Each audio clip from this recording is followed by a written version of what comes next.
करें quadratic equation की, तो quadratic equation is given as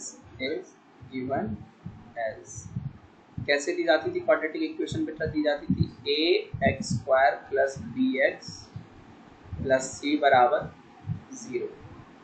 ठीक है, ये हमारी स्टैंडर्ड फॉर्म होती थी। और अगर हमसे कहे कि डिस्क्रिमिनेंट निकालो, ठीक है, डिस्क्रिमिनेंट, तो इसे बेटा डी से डिनोट करते हैं। किससे डिनोट करते हैं? डी, कैपिटल डी से डिनोट करते हैं। और ये देखो क्या होता है, तो जो तुम्हारा कैपिटल डी यानी डिस्क्रिमिनेंट जिसे कहा जा रहा है वो होता है b² - 4ac, यानी d होगा b² - 4ac। ये आपके डिस्क्रिमिनेंट का फॉर्मूला है। इसका फॉर्मूला है डिस्क्रिमिनेंट का। ठीक है, तो अब कैसे मिलता है भाई? तो तुम्हारा जो भी x लीनियर टर्म के साथ जो भी कोफिशिएंट होता है उसका स्क्वायर करना, उसमें से माइनस कर देना 4 times a × c, 4ac minus कर देना, तो तुम्हारा डिस्क्रिमिनेंट आ जाएगा।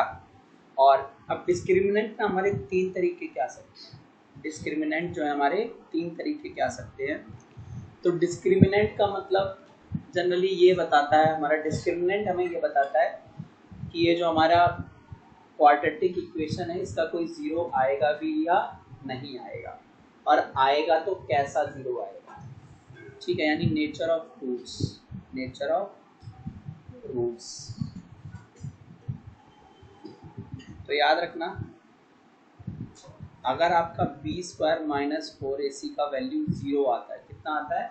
0, तो जो आपके रूट्स आएंगे या जीरोस आएंगे, जनरली हम क्वाड्रेटिक इक्वेशन में रूट्स बोलते हैं और पॉलिनोमियल में जीरोस बोलते हैं। तो जो आपकी x की वैल्यू आएगी वो रियल एंड इक्वल होगी, रियल एंड इक्वल रूट्स, मतलब दोनों x की सेम वैल्यू आएगी, और मतलब एक्चुअल में कोई ना कोई वैल्यू आएगी आंसर पॉसिबल है इसका। लेकिन अगर तुम्हारा b² - 4ac की वैल्यू 0 से बड़ी है, अगर b² - 4ac 0 से बड़ा है, तो real and distinct, real and distinct यानी डिफरेंट या अनइक्वल भी कह सकते हैं। एक लास्ट केस और होता है कि अगर b² - 4ac छोटा है 0 से, दरवाजा 0 बड़ा दिख रहा है ना, कि मुंह किसकी तरफ खुल रहा है? 0 की तरफ, यानी 0 बड़ा है। यानी b² - 4ac अगर छोटा हो जाए 0 से, तो नो रियल रूट्स, x की कोई वैल्यू नहीं आएगी, नो रियल रूट्स या इमेजिनरी रूट्स कहा जाता है, इमेजिनरी रूट्स। और इमेजिनरी रूट्स आपको 11th क्लास में कॉम्प्लेक्स नंबर नाम का एक चैप्टर है, उसमें सिखाई जाएगी कि कैसे निकालते हैं। फिलहाल आपको, ठीक है, रियल एंड इक्वल रूट्स या फिर real and unequal roots, real roots के ही बारे में जानना होगा। लेकिन आपको ये केस याद, ये तीनों केस याद रखने हैं कि अगर b² - 4ac की वैल्यू एग्जैक्ट 0 आती है तो रियल एंड इक्वल रूट्स आएंगे, x की दोनों वैल्यू सेम होंगी, और x की वैल्यू आएगी सेम आएगी, दोनों x सेम होंगे। अगर b² - 4ac बड़ा हो जाता है 0 से, तो x की वैल्यू आएंगी पर अलग अलग आएंगी, दोनों वैल्यू अलग अलग होंगी। लेकिन अगर b² - 4ac 0 से छोटा है तो x की कोई वैल्यू नहीं आएगी। ठीक है, अब इसको और ज़्यादा समझने के लिए अपन क्या करते हैं, तो हम बढ़ते हैं एग्जाम्पल 7 की तरफ। तो एग्जाम्पल 7 बेटा हमसे क्या कह रहा है, देखो गौर से। तो एग्जाम्पल 7 में हमें क्वाड्रेटिक इक्वेशन दिया 2x² - 4x + 3 बराबर 0। ठीक है, तो कह रहा है इसका डिस्क्रिमिनेंट फाइंड करना है और नेचर ऑफ रूट्स फाइंड करना है। और क्या फाइंड करना है? Nature of roots. तो देखो बच्चों, हमें पता है डिस्क्रिमिनेंट इज इक्वल टू क्या होता है, b² - 4ac तो ये हमारा a कितना है 2, b कितना है -4, c कितना है 3। तो देखो भैया -4 का स्क्वायर -4 इंटू ए कितना 2 इंटू 3, तो ये 16 आ जाएगा। -4 2 जा 8 3 जा 24, और हमारे टी की वैल्यू जो है ना बेटा -8 आ गई। और जो -8 है वो 0 से क्या होता है छोटा, -8 जो है वो 0 से क्या है छोटा। तो जब -8 0 से छोटा है तो हमारा आंसर जो आएगा वो आएगा नो रियल रूट्स। मतलब यहाँ पे x की वैल्यू पॉसिबल नहीं है, नो रियल रूट्स। ठीक है, x की वैल्यू पॉसिबल नहीं है क्लास 10th के हिसाब से, तुम्हारे सिलेबस के हिसाब से x की वैल्यू पॉसिबल नहीं है, नो रियल रूट्स। देखो, a pole has to be erected at a point on the boundary of a circular park of diameter 13 meters। Correct, circular park है जिसका डायमीटर 13 मीटर। अभी तक मुझे इतना समझ में आया। ठीक है भाई, तो ये मान लो हमारा ये सेंटर रहा होगा और ऐसे करके ये इसका डायमीटर कितना 13 मीटर। अब कह रहा है कि इसकी बाउंड्री पे, ठीक है, pole has to be erected at a point on the boundary of a circular park of diameter 13 metres in such a way that the difference of its distance from two diametrically opposite fixed gates A and B on the boundary is 7 meters। अब अगर मैं diameter की बात करूं तो diameter A और B है। ठीक है, तो कह रहा है कि यहाँ पे A पे भी एक गेट लगा हुआ है और B पे भी एक गेट लगा हुआ है, B पे भी एक गेट लगा हुआ, और हमें एक खंबा गाड़ना है। वो खंबा ऐसे गाड़ना है कि वो A और B से जितनी भी दूरी है, अगर A और B जो कि डायमीट्रिकली अपोजिट गेट है, मान लो खंबा हम गाड़ रहे हैं P पे, खंबा अपन कहाँ पे गाड़ रहे हैं P पे, तो ये हमारा देखो मान लो ये हमारा P पे खंबा गाड़ा गया है। तो अब ये कह रहा है आपसे कि ना ये जो AP माइनस BP आएगा आपका, या फिर BP माइनस AP कह लो, तुम्हारा जो BP माइनस AP आएगा वो 7 मीटर आएगा। कितना आएगा 7 मीटर। ठीक है, BP माइनस AP कितना आएगा 7 मीटर। मतलब ये कह रहा है कि ये जो खंबा दोनों गेट से जितनी जितनी दूरी पे है, दोनों की दूरी माइनस करो, ये खंबा गेट से जितनी जितनी दूरी पे है, ए वाले गेट से जितनी दूरी पे और बी वाले गेट से जितनी दूरी पे, दोनों दूरियों को माइनस करो तो 7 मीटर का डिफरेंस आता है। एपी और बीपी में कितने मीटर का डिफरेंस आ रहा है 7 मीटर का।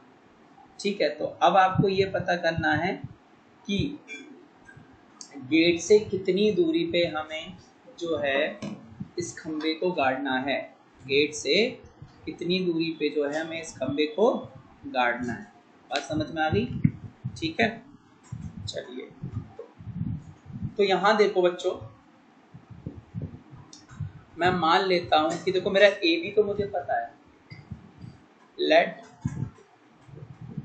BP is equal to x metre. BP को कितना मैंने मान लिया एक्स मीटर। मुझे क्या दिया कि बीपी माइनस एपी, बीपी में से एपी निकालो तो 7 मीटर का डिफरेंस आता है। कितने का आता है 7 मीटर का।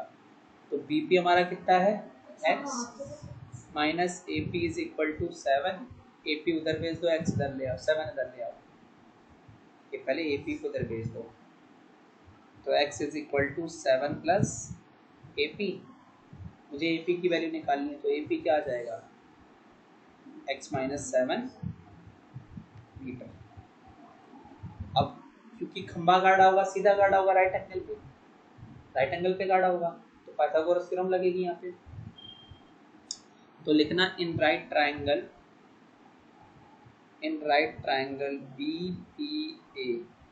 BPA by using Pythagoras theorem. Pythagoras theorem का यूज करके हम बता सकते हैं कि hypotenuse square is equal to base square plus perpendicular का स्क्वायर।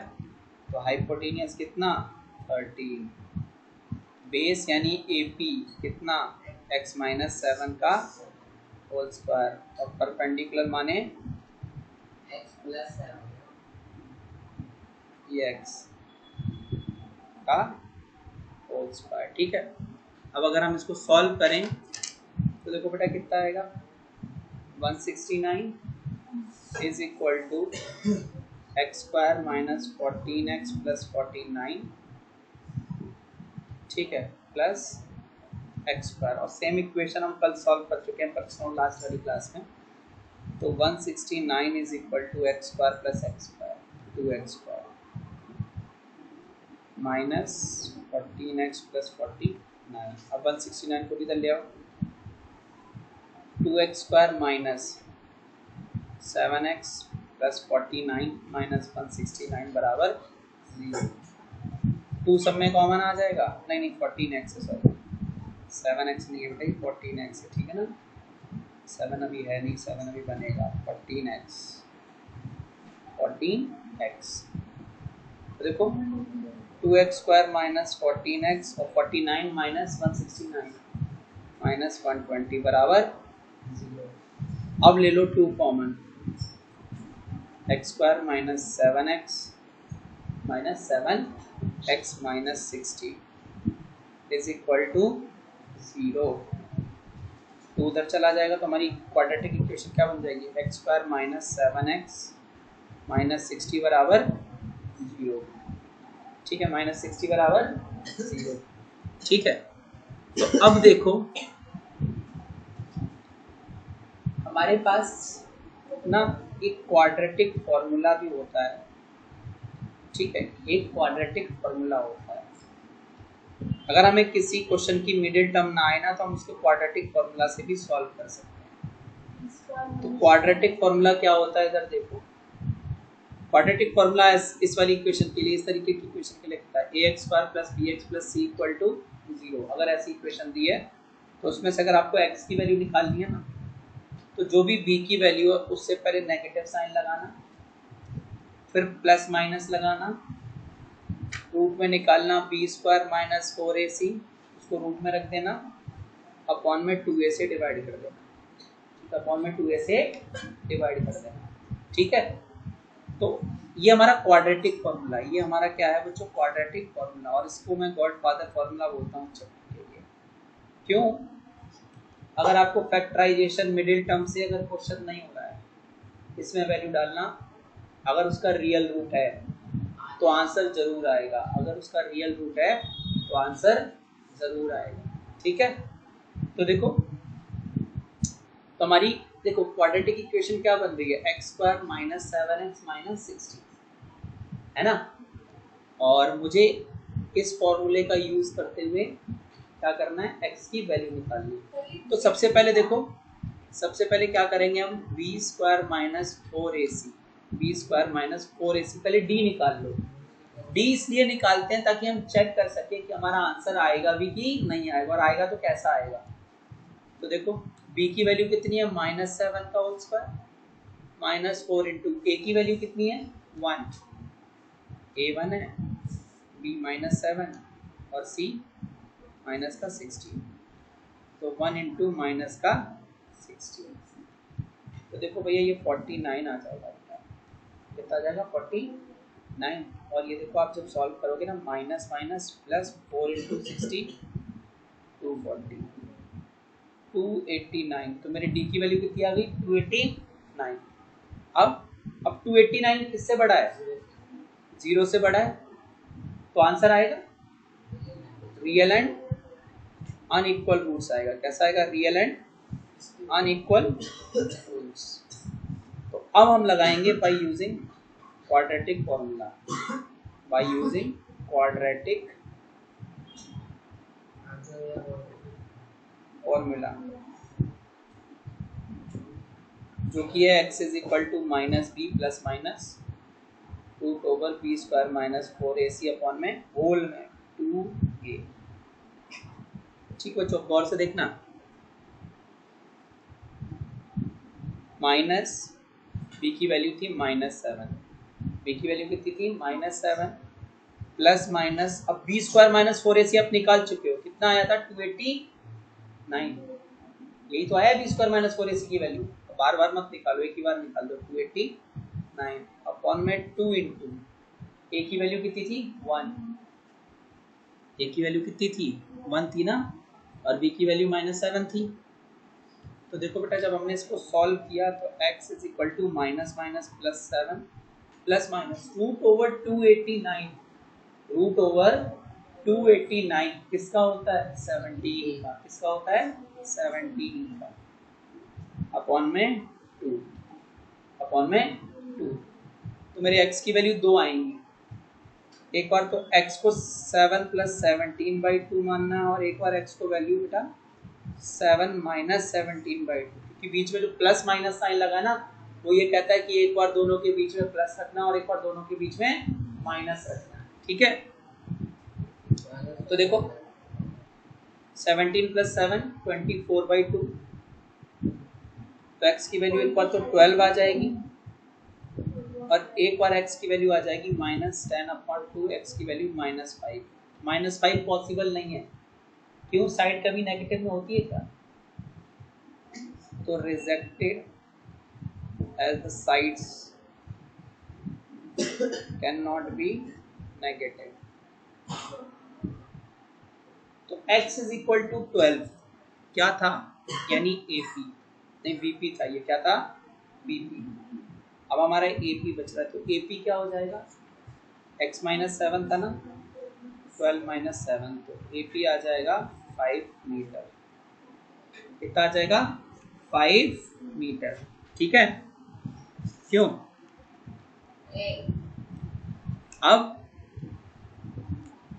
तो देखो अब गेट कितनी कितनी दूरी पे लगेगा, A से 5 मीटर की और B से 12 मीटर की, नहीं नहीं उल्टा बोल रहा हूँ, AP कितना आया 5 मीटर। तो the pole has to be erected at a distance of 5 meter from gate A। AP कितना है, पोल P पे है ना, और गेट A से लेकर P तक की दूरी कितनी है 5 मीटर, तो गेट A से कितनी दूर होना चाहिए pole 5 metre, and at a distance of 12 metre from gate B, from gate, ये हमारा आंसर, ठीक है, ये हमारा क्या है आंसर। कह रहा है इसका ना नेचर ऑफ रूट निकाल के दो, क्या निकाल के देना है, नेचर ऑफ रूट, और साथ ही साथ डिस्क्रिमिनेंट निकालना है, डिस्क्रिमिनेंट के बाद नेचर ऑफ रूट निकालने हैं, और अगर रियल रूट्स हैं तो आंसर निकाल के दो, x की क्या वैल्यू आएगी ये भी निकाल के दो, ठीक है। तो सबसे पहले देखो हमने देखा कि 3 जो है ना वो सिर्फ 1 के नीचे है और किसी के नीचे नहीं है, तो हम पहले सबसे पहले एलसीएम लेकर डिनोमिनेटर सेम बनाएंगे। तो ये 3 जब सबसे पहले वाले के साथ होगा 9x² माइनस 6x प्लस 1 और होल में 3 बराबर 0। अब ये 3 0 के साथ मल्टीप्लाई होकर 0 हो जाएगा, क्या आएगा 9x² minus 6x plus 1 equal to 0, ठीक है। अब सबसे पहले हम यहाँ से a निकालेंगे तो 9, b निकालेंगे -6 और c निकालेंगे 1। अब आपसे कह रहा है डिस्क्रिमिनेंट यानी d निकाल के, तो d का फॉर्मूला क्या होता था बेटा b² माइनस 4ac। तो देखो भैया b कितना है -6 का whole square minus 4 into 9, c कितना है 1, तो 36 माइनस 36 0। d की वैल्यू कैसी आ रही है, तो हमारा d कैसा है बेटा 0। अब जब 0 हो तो रियल एंड इक्वल रूट्स, ठीक है, इसको भी ब्रैकेट में डालो, ये भी पूछा है। अब कह रहा अगर रियल रूट्स थे तो रूट्स भी फाइंड करो, तो by using quadratic formula. Quadratic formula हमारा जो था x is equal to minus B plus minus root over b² minus 4ac by 2a। ठीक है। तो माइनस बी की value -6 plus minus B square minus 4ac 0 आ रहा है ना, साइड में ही तो निकाला, बी स्क्वायर माइनस 4ac कितना है 0, तो सीधे 0 रख दिया। अब 2 इंटू ए की वैल्यू कितनी है 9, ठीक है। तो माइनस माइनस प्लस 6 और √0 0 ही हो जाएगा, कोई मतलब नहीं है, ठीक है। प्लस माइनस 0/2 9 जा 18, ठीक है। तो x की वैल्यू प्लस माइनस रखा हुआ, तो एक बार हम कंसीडर कर लेते हैं कि हम 6 + 0/18 मानेंगे और एक बार x की वैल्यू 6 - 0/18 मानेंगे। तो एक्चुअल में 6/18 ये भी है और 6/18 ये भी है। इसको आप जब सॉल्व करोगे ना, ठीक है, 6 से ही काटना है, तो इसको जब सॉल्व करोगे तो x की वैल्यू यहाँ से भी 1/3 और यहाँ से भी x की वैल्यू 1/3, देखो इक्वल आ रही है ना, इसलिए डिस्क्रिमिनेंट निकालना जरूरी होता है। डिस्क्रिमिनेंट आपको बता भी देगा कि आंसर आएगा कि नहीं आएगा, और आएगा तो कैसा आएगा, ठीक है, इसलिए डिस्क्रिमिनेंट निकालते हैं, ठीक है। अब हम करेंगे एक्सरसाइज 4.3।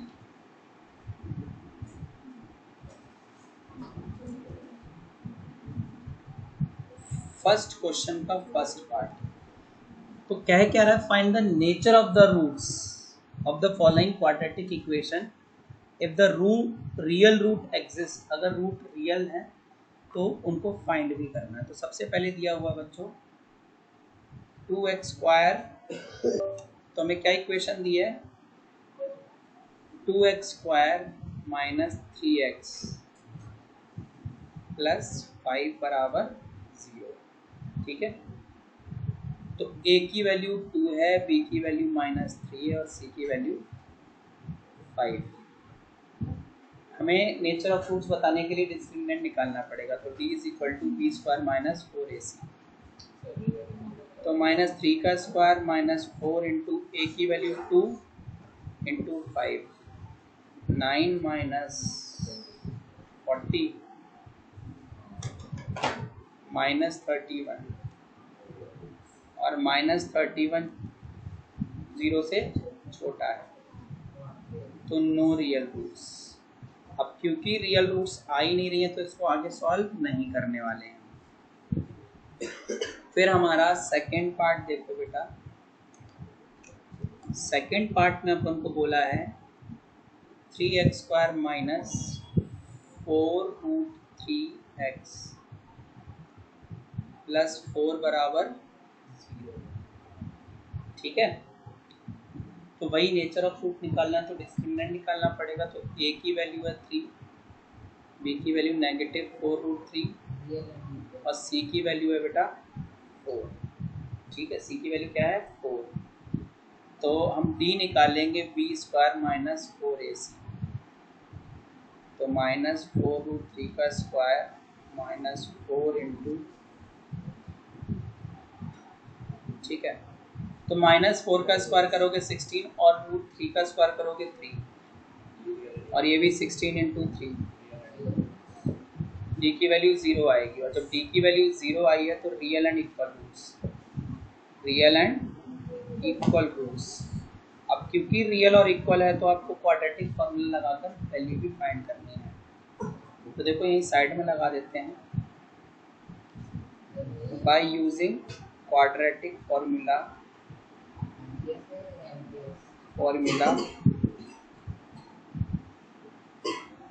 जो कि कहता है कि x = -b ± b² - 4ac/2a होता है, ठीक है। तो -4√3 ± √0 अपॉन में 2 इंटू 3, ठीक है। तो x की वैल्यू -4√3 ± 0 अपॉन में 6। अब क्या करना है बेटा, x की वैल्यू एक बार 4√3 + 0/6, 4√3 - 0/6, ठीक है। आंसर वही आना है। तो x की वैल्यू 2 से 2 काट दोगे 2√3, ठीक है, 2√3 अपॉन में 3, ये x की वैल्यू आ जाएगी। यहाँ से भी अगर हम वही करें कट जाएगा तो 2√3 अपॉन में 3, ये हमारी x की वैल्यूज आ जाएंगी। दोनों इक्वल है ना, तो रियल एंड इक्वल रूट से इसीलिए कहा गया था। अब एक लास्ट पार्ट देखेंगे अपन, लास्ट वाला पार्ट और देखेंगे, थर्ड वाला। तो इसमें क्या दिया है, 2x² माइनस 6x प्लस 3 बराबर 0। तो यहाँ पे बेटा ये वाला भी देख लेते हैं अपन। तो a की वैल्यू कितनी है 2, b की वैल्यू -6, ये b है, b 6 में समझने में, और c की वैल्यू 3। तो d is equal to b² minus 4ac। पहले डिस्क्रिमिनेंट निकालोगे तो ही तो नेचर ऑफ रूट्स पता चलेंगी। तो देखो बेटा भैया, -6 का whole square minus 4 into 2 into 36 minus 24, ठीक है, 36 माइनस 24। तो d की वैल्यू कितनी आ जाएगी 12। d की वैल्यू कितनी आ गई 12, और 12 जो है बड़ा है 0 से। तो रियल एंड अनइक्वल रूट्स, तो यहाँ लिखना using quadratic formula. Quadratic formula का यूज करते हुए x की value minus b plus minus root over b² minus 4ac by 2a, ठीक है।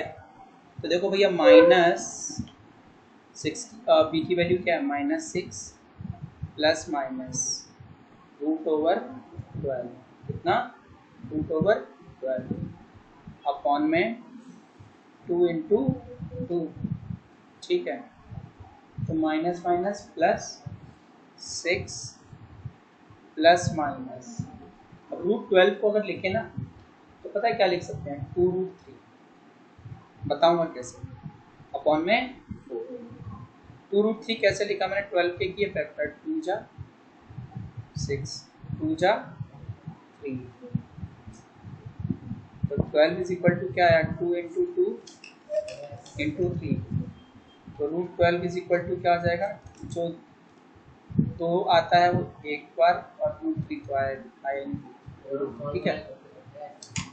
तो x की वैल्यू क्या आ जाएगी एक बार, अच्छा ऊपर से फिर देखो x की वैल्यू आ गई 6 प्लस 2√3/4, और एक बार x की वैल्यू आ जाएगी, ठीक है, 6 माइनस 2√3/4, ठीक है, ये आपका रफ। हाँ तो देखो 2 कॉमन ले लो ऊपर से, ठीक है, 2 कॉमन ले लिया तो 3 प्लस √3 अपॉन में 4 कट जाएगा, 1 जा 2 जा। तो यहाँ से x की वैल्यू कितनी आने वाली, देखो बेटा 3 प्लस √3/2। यहाँ से भी ऐसे 2 कॉमन लोगे तो x की वैल्यू आ जाएगी 3 माइनस √3/2, ठीक है। तो ये हमारी सॉल्यूशंस होंगे, x की 2 वैल्यू होंगी। क्लियर है।